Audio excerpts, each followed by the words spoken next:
Okay, y'all ready? Okay, thank y'all for being here again today. Larry Letha, Kerr County Sheriff. I'm going to kind of go over some brief notes with y'all real quick, then I'm going to pass it on to the mayor. Hundreds of first responders remain along the Guadalupe River in Kerr County working to reunite families. The large search and rescue effort, including local, state, federal, and volunteer agencies, continue. As of 8 a.m. Central Time, 87 deceased have been recovered in Kerr County, including 56 adults and 30 children. Identification is pending for 19 adults and 7 children, with 1 additional person still unidentified. At present, 5 Camp Mystic campers and 1 counselor still remain unaccounted for. We ask private boats to stay off the Guadalupe River to allow search and rescue teams to operate without any interference. This is a tragic time for us. We're so grateful and thankful for all the resources that have been provided to us to do this job. And I can assure you we will not stop until this mission is complete. At this time, I'm going to turn it over to City Mayor.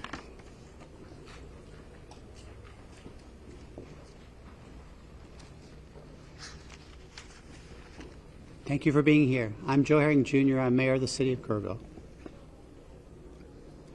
I want to reassure our community and those families that the city, the county, the state, and the federal experts are working together, not separately, but as one team. If you go inside the Emergency Operations Center, you don't see silos. You see one team. I want to talk briefly about in-kind donations. The outpouring of generosity has been tremendous, and we are grateful. We are working on a new system to accept donations, and when those plans are complete, we will post them online on the city's Facebook page. We are grateful. We need a new system to handle the generosity of the world. Financial donations can still go to communityfoundation.net. That's the community foundation of the Texas Hill Country. Again, we are grateful for the generosity of the world. Over and over, I've asked you to pray. It occurred to me that I haven't asked you for what to pray specifically.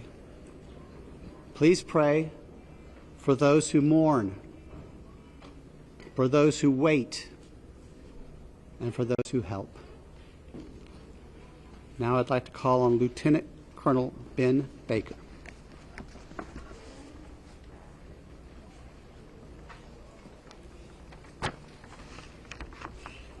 Morning, everyone. Thank you for being here.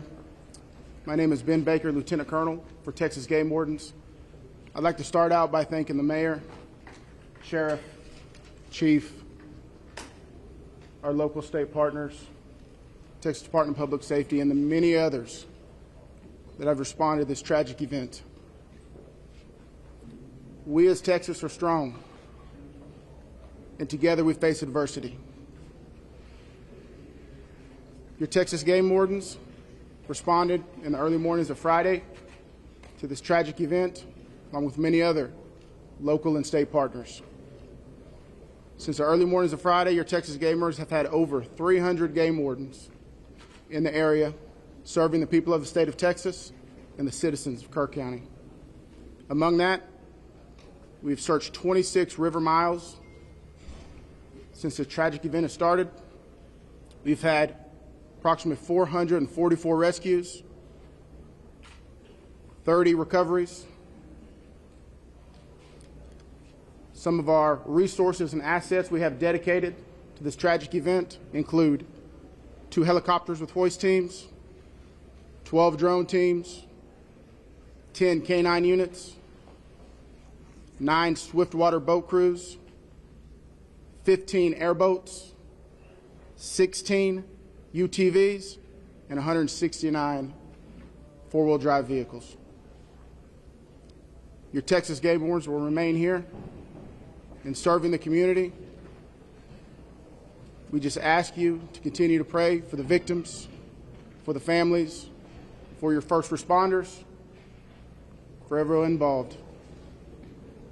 We'll open it up now to questions, if anybody has any. Can you talk about how challenging it is for you guys in the mud, the big trees?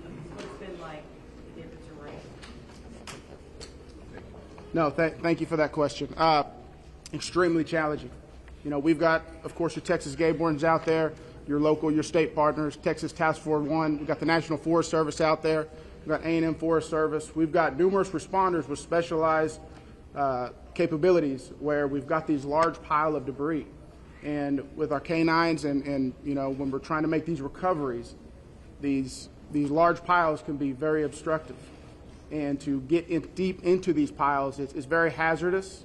And those specialized teams have to go in there layer by layer because our first responders, also the safety of them is concerned. So it's extremely treacherous, time-consuming, it's dirty work, the water's still there. So we're having to go layer by layer, peeling these off to make those recoveries. What about mentally? Like, when you guys stumble across someone who may be deceased, how do you process that? Absolutely. We process it the best we can. We have professionals in place, our crisis intervention team. All the agencies have some members representing there, and officer wellness is a first responder wellness is a key component to these operations. So we're maintaining and monitoring our officer wellness, our first responder wellness. We're making sure they have the support. It's very tragic whenever you see human life, but to see a child and that loss of life is extremely tragic. More rain I have is a expected question. to come down west of us, and eventually it's going to get down to Guadalupe River. Is that going to put a halt to the searches? And if not, how are you going to change the trajectory of the search and rescue operations? So with the water coming down, that is always a concern, and I'm sure you've been monitoring the last couple of days where we've had some reports of maybe some additional water coming in. Obviously, that's going to impact the search and recovery efforts. You know, us with numerous other agencies do have air capabilities, drone capabilities. We've got numerous fixed wing, rotary helicopters here. So it will alter our patrol patterns and alter our searches, but it won't deter them. I have Can a you question outline for the what sir. specific discussions and actions were taken between the time the first flood emergency alert came in at 1:14 a.m. and then when the river first started flooding homes hours later? What were the specific actions and discussions that happened in those hours? Can you repeat that again, please? Sure, absolutely. I would like to know if you could outline, please, what the specific actions and discussions were that local officials took between 1:14 a.m., that's when the first flood emergency alert came out, and hours later when the river first started flooding. What happened in those hours? What I can tell you, when I was first notified, it was around the 4 to 5 area. One of my sergeants was in dispatch when the first calls started coming in, the actual 911 calls come in. It was between 4 and 5 when I got notified. Okay, but prior to that, in that 3 to 4 area, my understanding is, and we're in the process of trying to put a timeline. You know, that's going to take a little bit of time. As I've told you several times, that is not my priority this time. There's 3 priorities. That's locating the people out there, identifying and notifying the next of kin. That is what I'm taking as my job as sheriff here to do. Okay. With all due respect, sir, I think that the community here is asking these questions. What happened? When did it happen? Was the emergency manager awake at the time? Did they push the button to issue an emergency alert? Sir, it's not that easy when you just push a button, okay? There's a lot more to that. And we've told you several times. So did it happen, sir? I can't tell you at this time. You Okay. can't tell me if the emergency manager of the county actually issued an emergency alert. Okay, Sheriff, who Shimon, is just give me a second. the Let me answer Emergency the question. Operations Center? Who Let him runs answer the question. The Emergency I'll come back to you. I ain't going nowhere. Appreciate it. Who runs the Emergency Operations Center? We have a communication center, a dispatch, okay? We have a communication center. That's where the calls actually go to the police department, then they're forwarded to us. But leading up to this, in monitoring the weather, there's, in any large city, in any state, there's an Office of Emergency Management that is monitoring the weather, that is watching and listening and getting briefings. Who was getting those briefings in this city, in this county? Who was receiving that information? And who would have ultimately made the decision to evacuate hearing what was coming in from the weather service and other. Okay, what we would have done when we get notified, okay, I'm going to tell you that. You're not emergency management, though, right? The sheriff's not EOC. No, there is no, I meant as the city, yeah, help me with that. So we understand you have many questions. Right. Hang on. No, I understand, but you're not going to answer the question because that's up to the city manager and the mayor to answer. Correct. It's the county emergency. We understand you have many questions. The judge is not here. We understand that, but right now, this team up here is focused on bringing people home. That's our focus. All those questions will be answered, but the priority right now It seems like you're is bringing people home. We totally understand that, and we value the incredible work that is being done by those first responders. We're seeing them out there muddy and sweaty and grinding it out day after day. But your community is asking these questions. And we will get answers. Right now, all of our resources are focused to recovery. Who was in charge of the emergency operations center at the time that was getting any briefing? Do we have another question? I do. I think I'd like to focus on what local people can be looking for. We're looking at some erosion in roads and safety in them traveling. What can we tell people who live here right now and what they can do in their daily life? Should they worry about traveling on roads? Do we know anything about that infrastructure? Sure, absolutely. Jonathan Lamb, Kerrville Police Department. So we know that there's substantial road damage.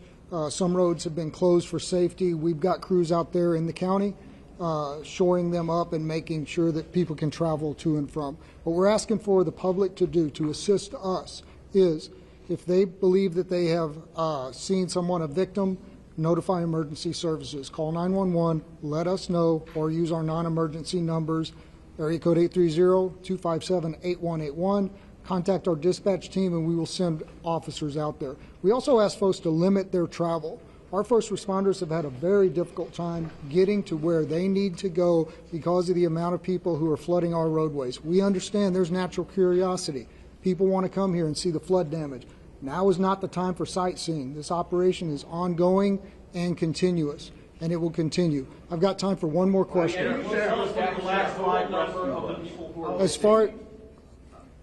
Last question. As far as I know, the last live rescue, unless there's new information, and I don't believe there is, was made on Friday. All right, I'm afraid that's going to have to do it for this morning. Can someone answer if the bodies have been released to the families, Sheriff? Excuse me. Have the bodies been released to the families? Some. I mean, they're at autopsy. Are still missing? Do we have an estimate among the general population, not just the girls from Mystic, even just credible reports? Is it hundreds still? Is there any estimate among the general population of how many people? No, I've told y'all several times, it's hard to know that number. No, we don't. I know the numbers that we have found, and that's all I know. You still don't want to tell me who was All right, so we're going to continue our operations. The next time that we're going to be in front of y'all will be at 5 p.m. right back here. If there is a critical update, again, we'll provide that information to you through the contact list that you have provided to us. Thank y'all. We appreciate it. Sir, I have one other question. Maybe you can help. It was about the volunteers that are coming. Is there a simple area for this to go?